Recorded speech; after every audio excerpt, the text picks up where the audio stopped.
In this edition of Art Rocks, an artist draws upon her Louisiana roots for inspiration. I grew up on a cotton plantation, so I've always had a connection with cotton. We watch as theatre actors hone their craft.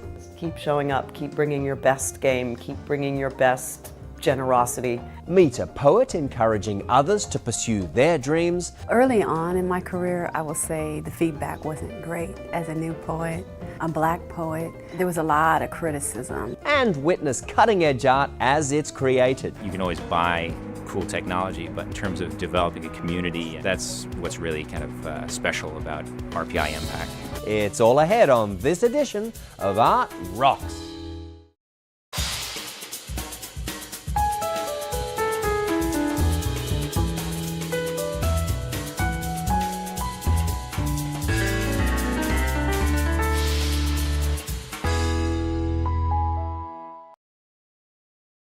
Art Rocks is made possible by the Foundation for Excellence in Louisiana Public Broadcasting and by viewers like you. Hello, I'm James Fox Smith, publisher of Country Roads magazine, and this is Art Rocks. To begin our program, we'll meet an artist who grew up in rural North Louisiana. Caroline Youngblood shares how her family and rural roots have influenced her art.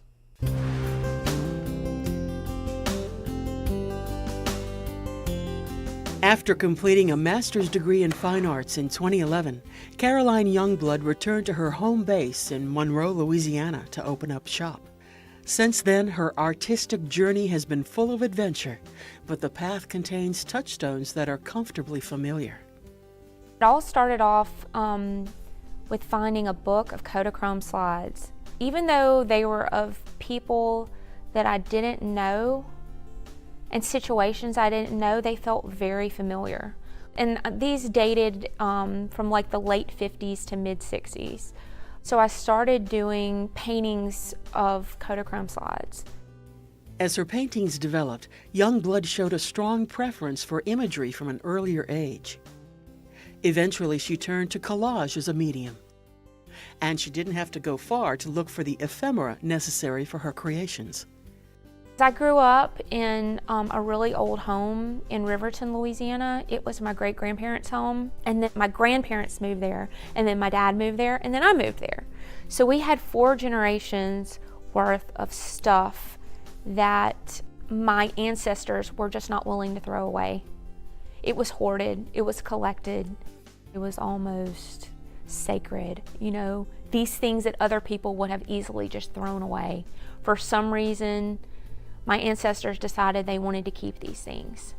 And at some point, I realized the connection, and I knew that that stuff was left behind for me to make art out of. I first started doing it with recipes. For some reason, the handwritten recipes were really appealing to me. It was almost like a form of oral tradition with women back then. You know, when they'd get together, they'd exchange recipes, and they were all handwritten, and they'd have little comments on them. I started just basically putting the things down and almost making kind of an abstract pattern out of them. The older stuff was a lot more interesting to me, and I think it was because it was a lot more exotic.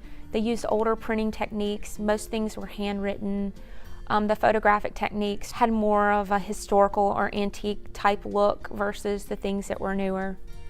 And then at some point, I decided to start using the figurative images from Kodachrome slides, from old photographs, from 8mm film and things of that nature to kind of superimpose on top of the collage.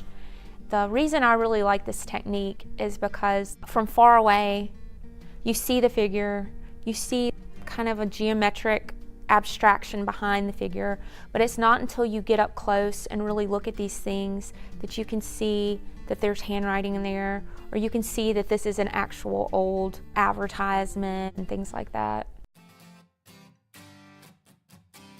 When I decided to step away from the more personal imagery and come up with more of a symbol that I could work with and I could explore more with painting techniques, not necessarily collage techniques, I chose cotton because of the significance in my family.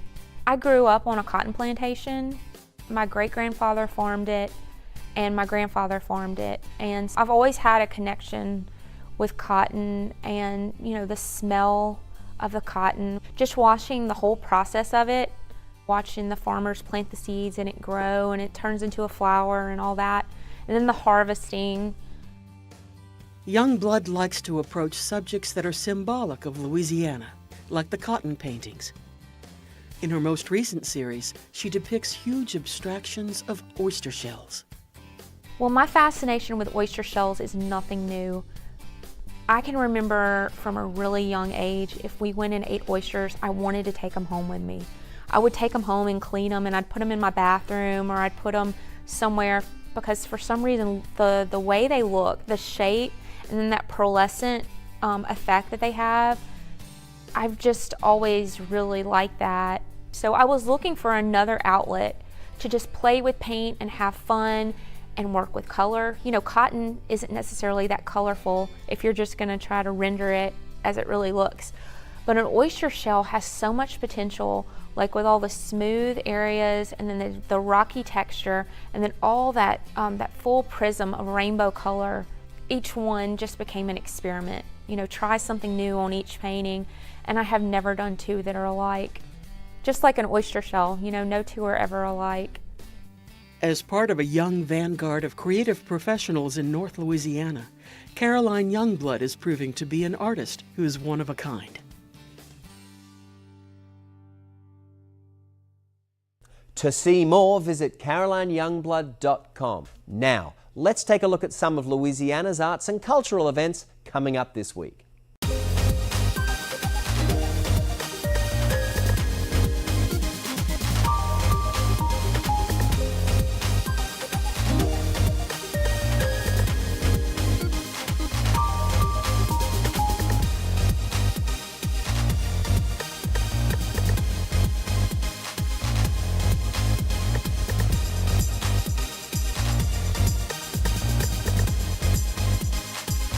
For more information on these events, visit the website at lpb.org/artrocks. And to find more arts activities, check out countryroadsmag.com.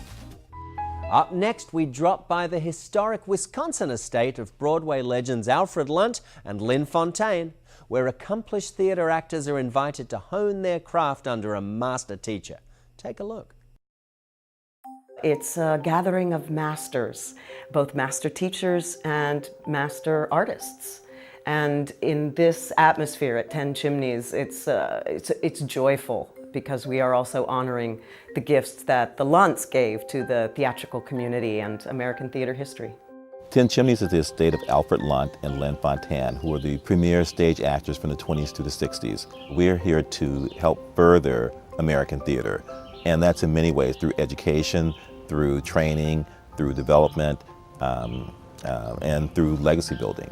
The Lunt Fontanne Fellowship Program is the preeminent fellowship program for actors to have a minimum of 20 years of acting experience. We find that at that stage, that's when the rejuvenation may be necessary. At 20 years, you're mentoring others just naturally, but this is where the mentors come to be mentored. We have 10 fellows from all around the country, all among the best in their craft. They are energized, committed, passionate, lovers of the theater. You can see why they are the best at what they do. The Lunt Fontanne estate is a treasure. It's a jewel, and Wisconsin has it. And to be able to access this resource and not only have Milwaukee theater honored, but the Lunt Fontanne estate and their legacy, to have that honored as well, is just really, really exciting. This is such an amazing group of people who have spent their lives continually showing up, continually pushing the boundaries, continually redefining excellence and vulnerability, which is really a fascinating quality in all of these people, that as professional and as trained and disciplined as they all are, they're all enormously vulnerable. And that's an exciting thing for both other performers and for audiences. The masterclass teacher really has to be someone that is respected by the acting community. So you couldn't have someone that may have had a great role, but only have a few years of experience. So typically the masterclass teacher has been in the business for 30 plus years. But in addition to that, have a commitment to American theater. I'm here for a week to run a master class with 10 wonderful actors from around the country. And we're here to sort of rejuvenate ourselves and rediscover why we're doing what we're doing. These are people who have, like myself, reached a point in life where they are, they've done a lot and accomplished a lot, and we are all sort of collectively looking back and looking forward at our careers and at our work. My job in the class is, I think, to just facilitate that and use whatever experience I have to shed any insights I may have on their careers and their work. My deal this week was, I thought, since we're at 10 Chimneys, that we should work on things that in some way are connected to the Lunts. So I thought, what if we used that guest list as our template and said, let's look at anything written by or performed in people who were friends of the Lunts and came to 10 Chimneys. So I call it Chimney Pieces. You could also call it 6 Degrees of 10 Chimneys. So part of this week is getting to know each other and getting to see what parts fit well and what scenes work best. And I think the general idea will be we'll use the first part of the week to just play and explore as much as we can. And then as it gets towards the end of the week, we'll start narrowing down our choices to scenes that we can maybe dig deeper into for the rest of the time here. He is so amazingly generous and gentle, and yet just a fascinating scholarly mind that he's able to look at the shape of the scene and say, think about this one moment or think about this one phrase, and allow that to help you get to the truth of this situation. And that kind of an eye is really very rare, and that kind of gentleness and respect as a director is also extremely rare. So it's really fun to be in the room with someone who has not only that kind of intelligence, but that kind of gentle approach. David is a very warm person, he's just very natural in terms of his connections with people. So he has offered them not only the wisdom that he has, but he has also provided them with some good guidance and support and sharing of experiences. I started out in the theater doing Broadway and off-Broadway. I was doing Shakespeare in the Park. I was doing new plays. I did a lot of work in regional theater. Probably the formative years of my acting were spent in regional theater, at the Guthrie, at the Goodman, at the Long Wharf, places like that. And then I've gone away and done television. And probably most importantly, I came back. And ever since Frasier ended, I've been doing theater, because that was my first love, and that is what I find most fulfilling. So that's a kind of a broad range of experience that may give me some perspectives on things that are useful. But above all, I think it's that belief in love of and commitment to the theater. One of the things that's happened in the conversations that the fellows have been having is that we've all discovered that no matter what checklist there is about whether you're good at this or whether you should pursue this, those of us who are here just keep showing up. That we refuse to take no for an answer, that we refuse to let someone else define beauty or talent or success, that we just keep saying, I'm going to keep showing up. And that's, right now, what I'm taking away from this is keep showing up, keep bringing your best game, keep bringing your best generosity, keep bringing your best intelligence, and good things will happen. The essence of a program like this is being willing at a later stage in your career and in your life to take a chance, to open yourself up to possibilities, so that at a time in life where it's very easy to start shutting down and start narrowing your choices and feeling like you have to protect, be able to embrace uncertainty, because this place is full of those things and full of magic. I hope that they leave here inspired. I hope that they have made discoveries about themselves or about their technique. And I've hoped they've been exposed to a world of the theater that they maybe never knew or had lost touch with because some of these plays don't get done so much anymore. I hope they leave full of lunts. For more, visit 10chimneys.org.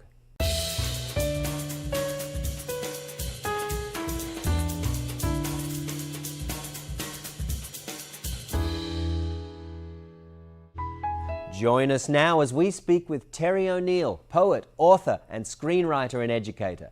Her goal is to share her heart and soul with the world, so prepare to be inspired. Light shines upon you. Grace is your name.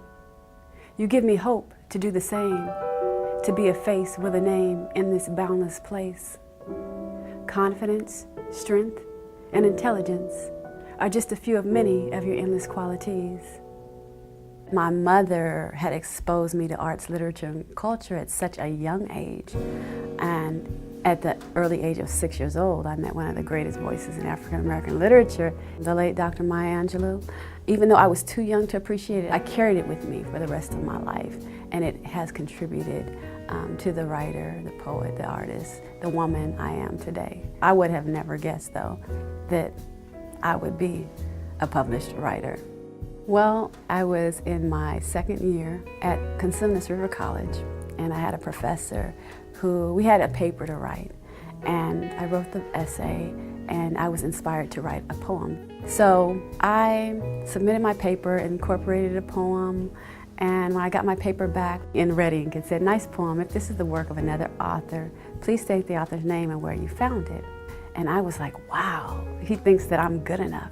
My writing is good enough to be the work of another author, a real-life author. It was really that defining moment where I said, I can do this. And I took those steps to publish my first book.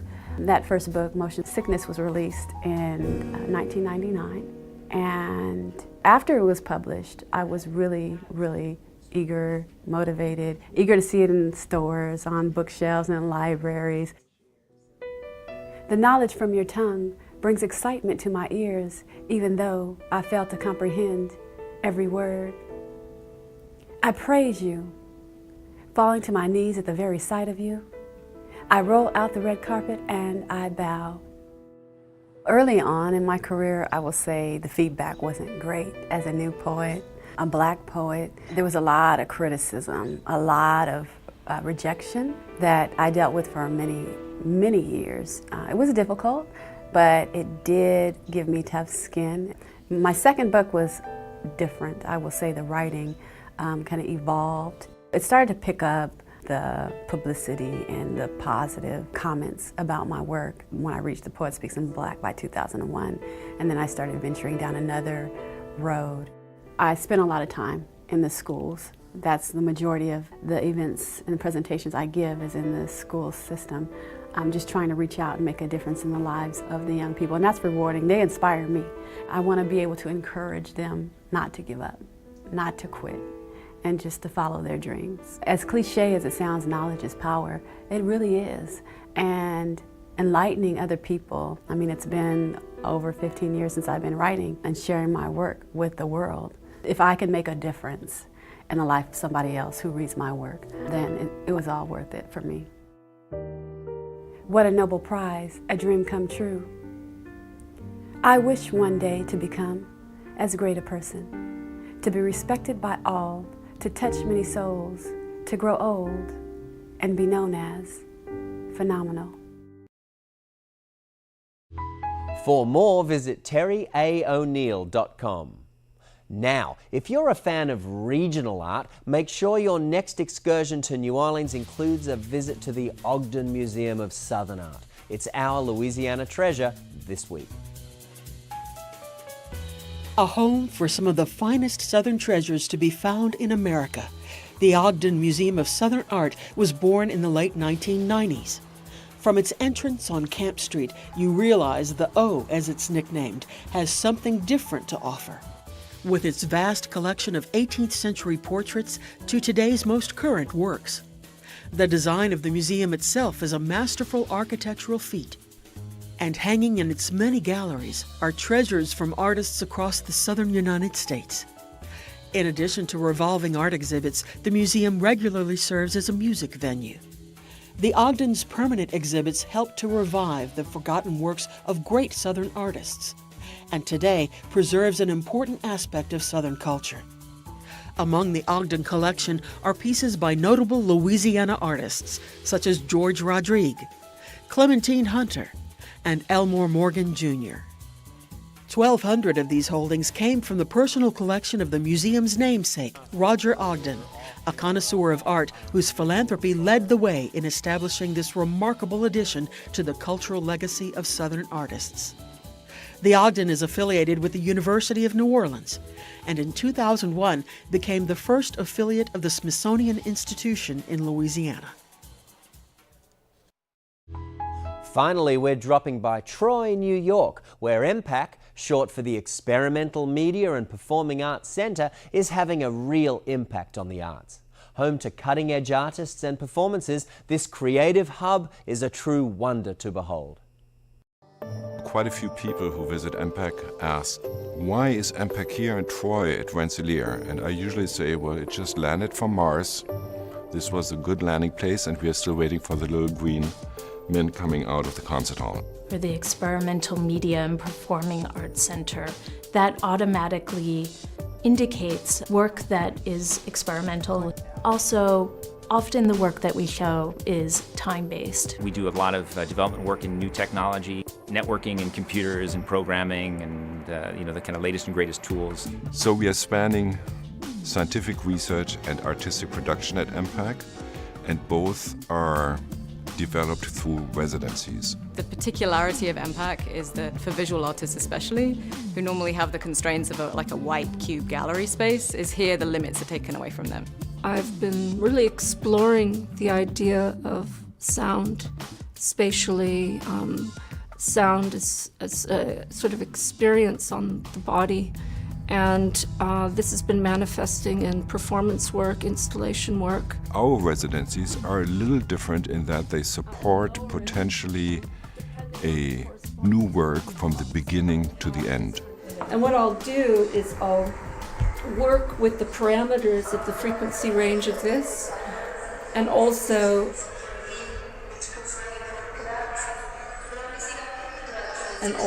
with the low end, and kind of see what kind of interference it's going to have. There's a point of where I drop the knowledge and science and just go into kind of the creative observation. I've been given so much time and space and tools to really delve deeply into concepts, and then when it's time to realize them, I have this incredible team. In addition to working with artists, we also work with the campus community at large. And tonight we have a group of students that we work with throughout the year to, investigate new technologies. In the spring of each year, and we put on more an informal event, a dance party type of thing, where students get to try out all the technologies. Right now we are in the control room for Studio 1. We have two studios, Studio 1 and Studio 2. They're sort of the fraternal twins. One's the white box, one's the black box studio. We also have a theater, a concert hall. All these spaces support using the full volume of the space to the same degree and have the same level of technological infrastructure. My favorite part of my job here is really the conversations that take place with everyone from philosophers that are invited to speak to the students here on campus, and to see the way that they receive the programming and reflect on it. I think one of the major draws of EMPAC is that it's part of RPI. It's really a community thing. You can always buy cool technology, but in terms of developing a community and something bigger than that, that's what's really kind of special about RPI EMPAC. EMPAC's really an extraordinary place. There's nowhere quite like it. This place really gives artists the opportunity to have time and support, and to develop incredibly ambitious work so they wouldn't necessarily have the resources or access to elsewhere. Art is an indication actually of the state of society, how they accept that which is different, that which is challenging, that where you have to think, where you have to open up your heart and your soul. That is for me the most interesting and challenging part of our work at EMPAC, to be a place where this can actually happen, where we challenge ourselves in looking at others in a different way each time we encounter something.